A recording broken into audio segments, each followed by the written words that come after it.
Fact that Bafana Bafana have gone to the top of Group C, the road to the World Cup in the USA, Canada and Mexico in 2026 is well and truly alive for Bafana Bafana. Look at Sibisi and the performance that he's done and the turnaround in terms of his own football career. You look there at Talente Mbata coming on as a late substitute, and when you sum up the performance of Bafana Bafana, the future looks bright when it's the youngsters who score, a 20-year-old and a 23-year-old, and they find the goals that separate Bafana from Lesotho and carry the nation to the top of the group. Now, not too much time to celebrate. Jump on the plane and head to the next encounter in Cote d'Ivoire against Benin.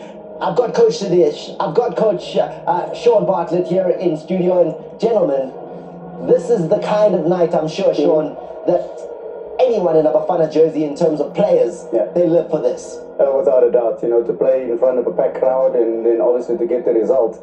And like you said, I think for us, for me, Rele Mofokeng tonight, just outshined everybody, and to come up with a goal, I think obviously that it tops up everything, but it's a great result. And like you said, obviously only celebrate tonight, and there's another game on Tuesday.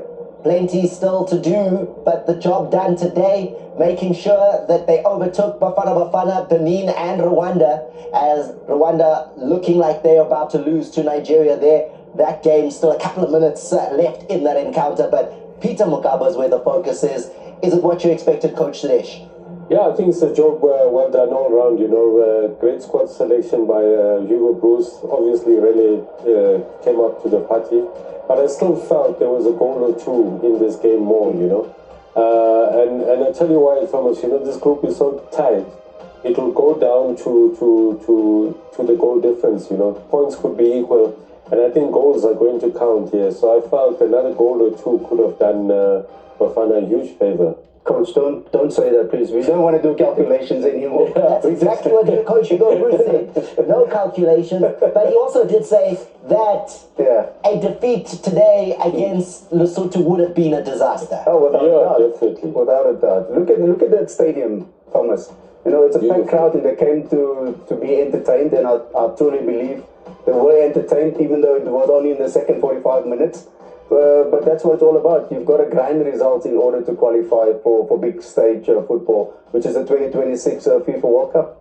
So, what does it all mean on a night of action in Group C and other groups taking place in the CAF World Cup qualifiers for the FIFA World Cup 2026? We're bringing you the action right here on your World of Champions, and this is what's taken place today. Botswana unable to do too much against the Algerians there. And when we look at Rwanda, Nigeria, that game's still underway. It's Victor Osimhen with a brace in that one. South Africa doing the business with their two youngsters. Burkina Faso have been way too strong in that encounter and finding 4 goals in the match against Djibouti, one of the lowest ranked nations on the continent. So that one, a difficult day at the office. Bertrand Traore is on the score sheet there, the legend.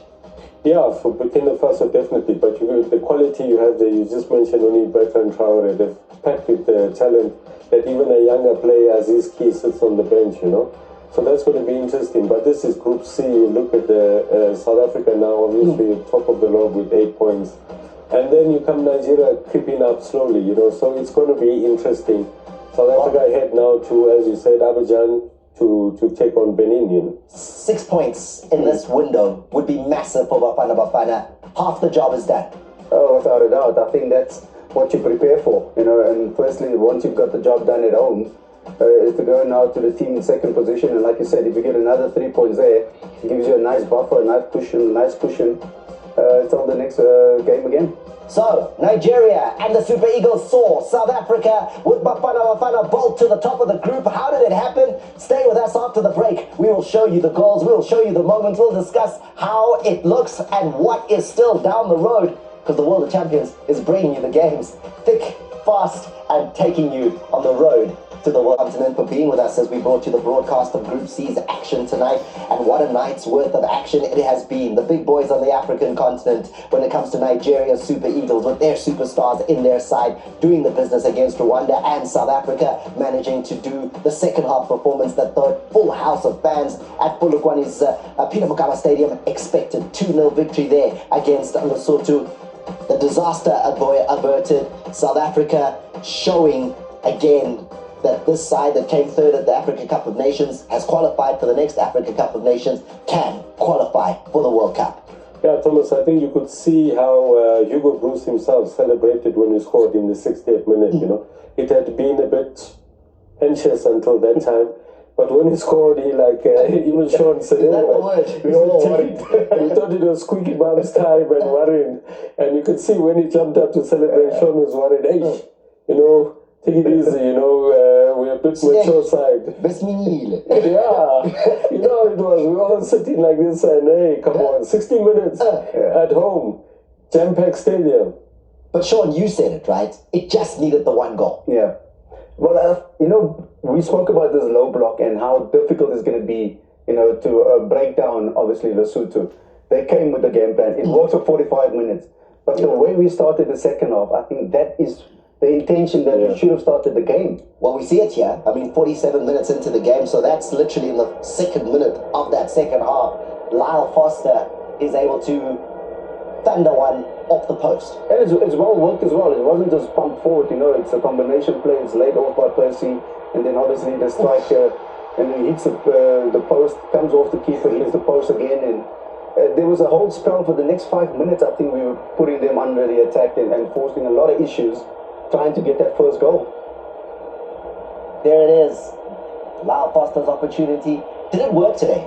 With how attacking Bafana were and throwing all those attacking players forward? It worked in the second half in the sense where I think our tempo increased. Yeah. The first 45 minutes was very low. It was very slow. Everything was, you know, taking time. The second half was a lot more intense. It was a lot quicker. We put them under a lot of pressure, and I think that's why they crumbled at the end. Now, the bright spark for Bafana Bafana today, and this was the conversation that was happening before the game. Do you start Rile Mofokeng in this game? He's been a super sub for you in the previous encounters. Coach Hugo Bruce does it, and he was important today. Yeah, I think it was an inspired selection, you know, to start him in the lineup. Obviously, Hugo Bruce, he watches a lot of PSL games. He's watched what he's been doing. He's watched him on the Champions League. And I think it was the right move, and it paid off, because undoubtedly, Rele has been the creative spark today. He's been the inspiration. And he started with the first goal, you know. There were questions. I mean, before the Sundowns game for Mofokeng, there had been what people had identified as a bit of a dip in form from the young man.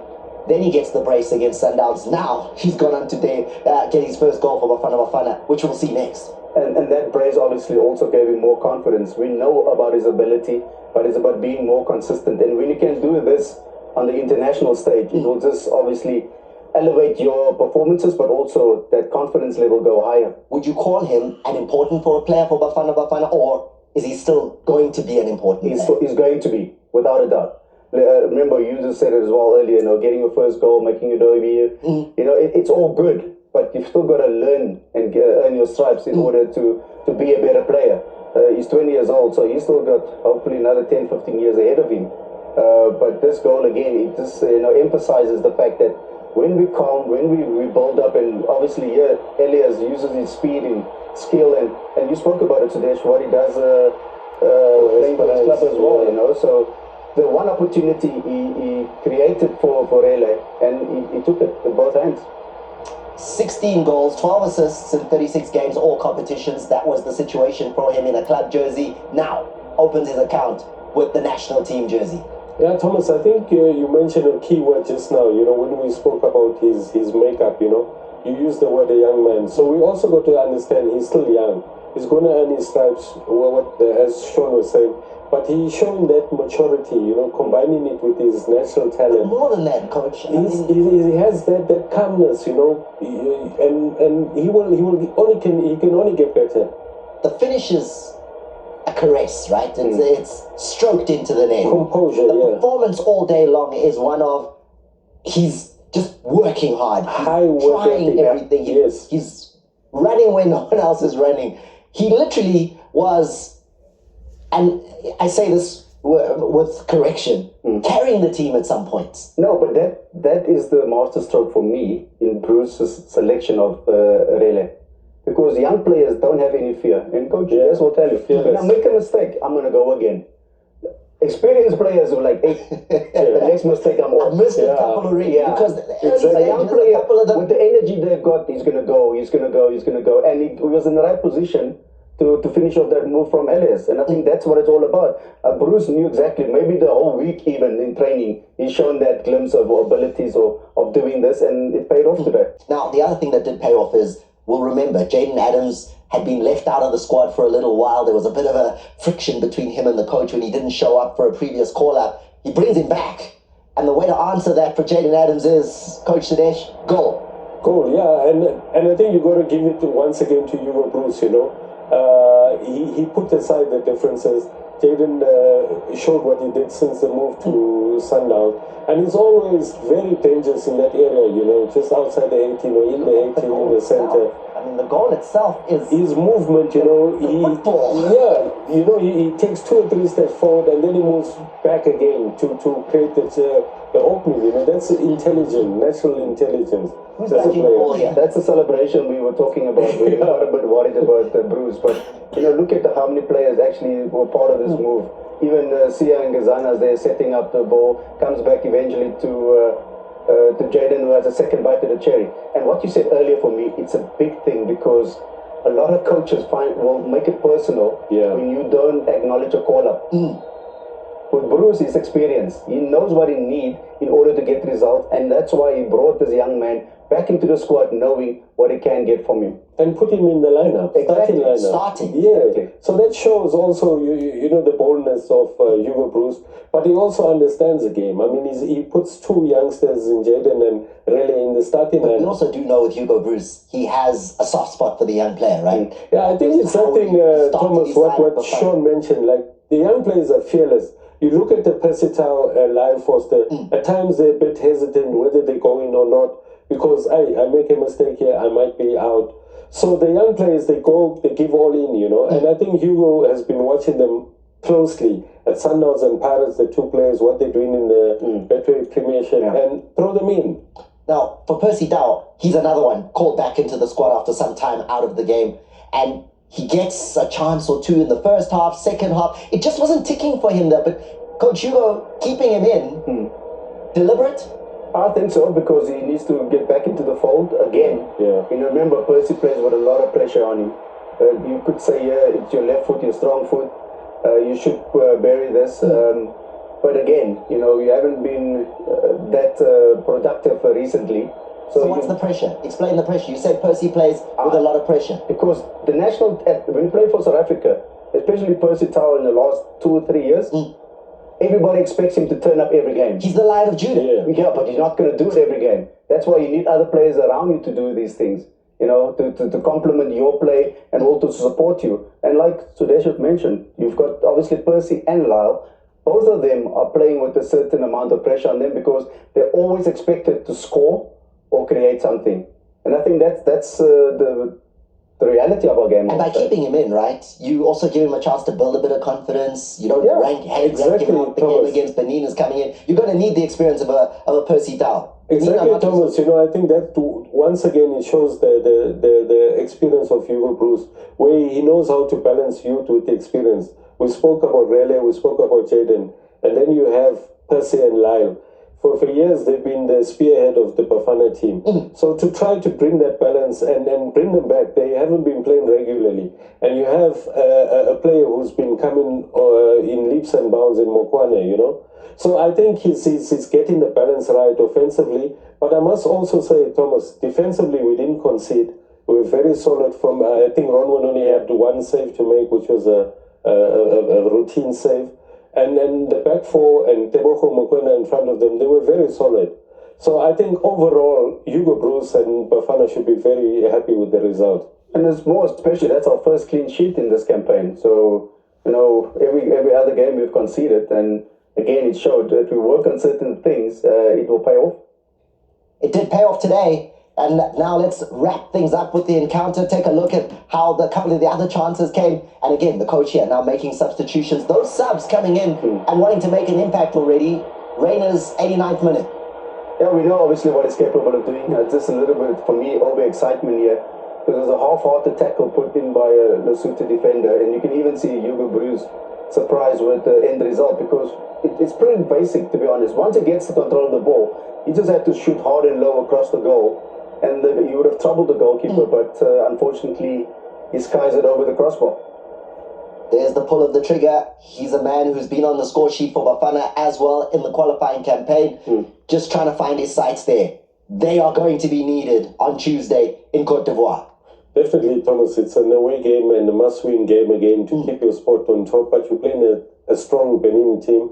But I always think, like we've shown it here, Sean mentioned it earlier, I think Bafana's strength in attack is always the combination play, you know. Our players, naturally, South African players, quick short pass combination, and then you get a Reyners who takes a shot on goal. And hopefully we learn from also the Zimbabwe-Benin game, because that's how Zimbabwe scored. Those passes, quick passes in between the lines, it's going to help us. There was a time when identity for Bafana Bafana was a question. Yeah.